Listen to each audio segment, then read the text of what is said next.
Good morning, praise the Lord. ઈશ્વરનો આભાર માનતા મા બાપ અને સંતાનોની આ શ્રેણીમાં ભાગ 13મો રજૂ કરતા ઈશ્વરનો આભાર માનું છું.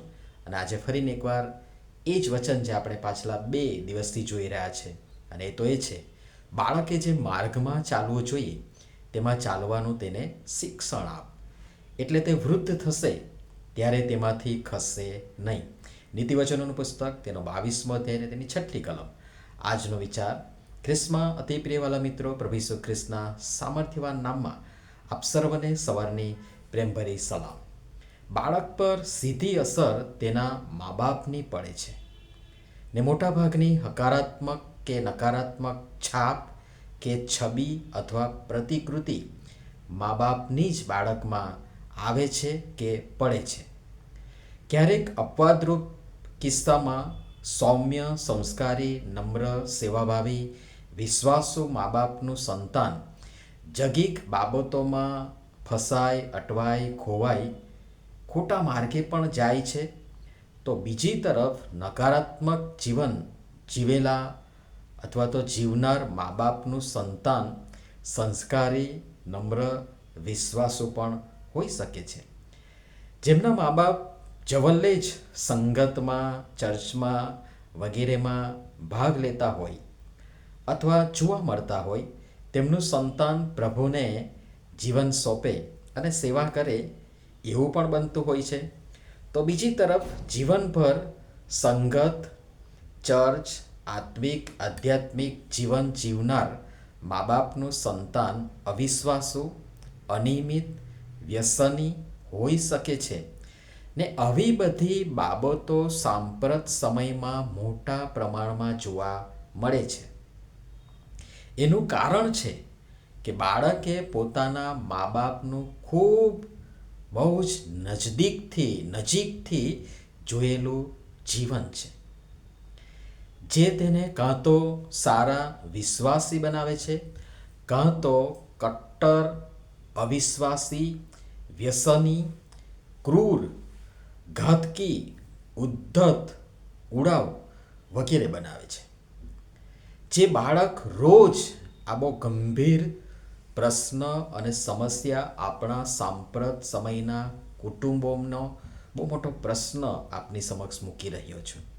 અને એ તો એ છે કે જે બાળક રોજ પોતાના મા બાપને ગાળો બોલતા, લડાઈ ઝઘડા કરતા, વ્યસન કરતા, વ્યભિચાર કરતા, જૂઠું બોલતા, અન્યાય આચરતા જોશે તે શું શીખશે? એ જ જે જોઈએ છે એ બધી નકારાત્મકતા તેના મન, મગજ, હૃદયમાં ભરાય છે. બાળક હશે ત્યાં સુધી એ વિરોધ કરી શકશે નહીં, બહાર લાવી શકશે નહીં, પરંતુ આ બધું એના મગજમાં, મનમાં, હૃદયમાં ભરાશે અને કોઈક સમયે તે ભારે વિસ્ફોટ સાથે બહાર આવે છે. ને એનું સ્વરૂપ કંઈ પણ હોઈ શકે છે. હમણાં આપણા સમાજમાં જે હોવું જ ન જોઈએ એ થઈ રહ્યું છે અને વધી રહ્યું છે. અને એ તો છે બહુ મોટો ગંભીર પ્રશ્ન અને સમસ્યા જે આપણા કુટુંબ અને સમાજ માટે છે. એ તો છે આત્મહત્યા, અને બીજું છે વ્યસન.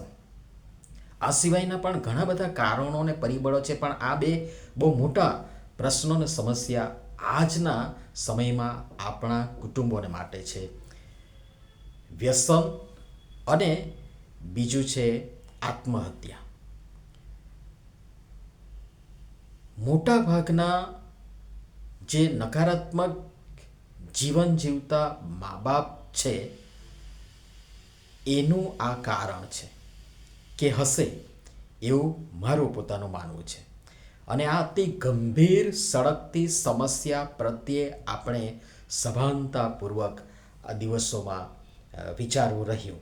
અને એટલે મા બાપ તરીકે આપણું સંતાન એ ઈશ્વરે આપણને સોંપેલ બહુ મોટી જવાબદારી છે.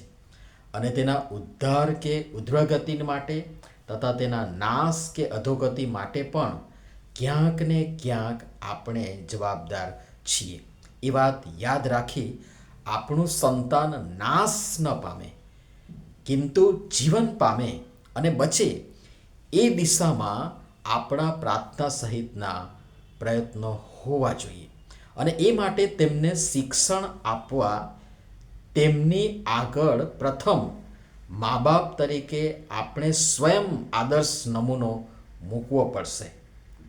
અને એમ કરતાં જે માર્ગમાં તેણે ચાલવાનું છે કે ચાલવું જોઈએ, એ માર્ગમાં પ્રથમ આપણે હોવું અને ચાલવું પડશે.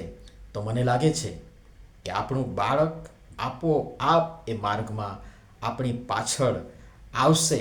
અને વચન પણ કહે છે તેમ તે વૃદ્ધ થશે ત્યારે પણ તેમાંથી ખસશે નહીં.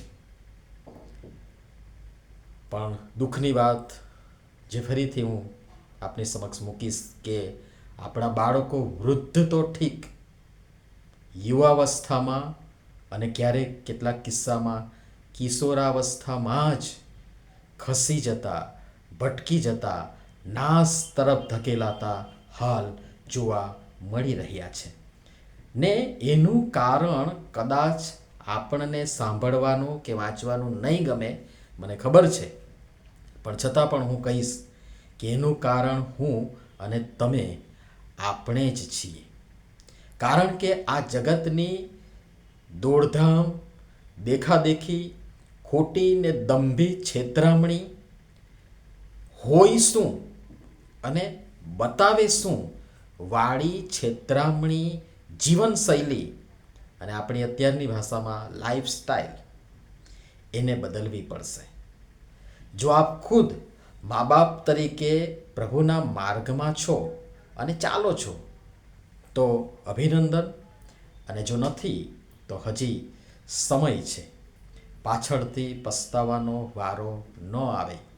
માટે હમણાં જાગી જવાની, સફાળા જાગી જવાની વેળા છે, સમય છે અને તક છે. એને ઝડપી લઈએ અને ત્યારે આપણા બાળક પરનો આપણો પ્રભાવ કંઈક જુદો હશે. જે શિક્ષણ મેળવી તે યોગ્ય માર્ગે ચાલશે, વધશે અને કદી તેમાંથી ખસશે નહીં. પ્રભુ આ બધી બાબતો સમજવાના માટે આપણ સર્વની સહાય તથા મદદ કરો. નમ્યે પ્રાર્થના કરીએ. પ્રેમાળ પિતા, ફરીને એકવાર મા બાપ તરીકે અમારી જીવનશૈલી વિશે વિચાર કરી અમને આપના તરફથી મળેલ પ્રતિદાન અને મોટી ભેટ સ્વરૂપ અમારા સંતાનોને, બાળકોને મા બાપ તરીકે આદર્શ નમૂનો આપવા અને એ દ્વારા તેમને યોગ્ય માર્ગમાં ચાલવાનું શિક્ષણ આપવા કૃપા કરીને અમારી સૌની તમે સહાય તથા મદદ કરો. પ્રભુ ઈસુના નામમાં આમેન. ધન્યવાદ.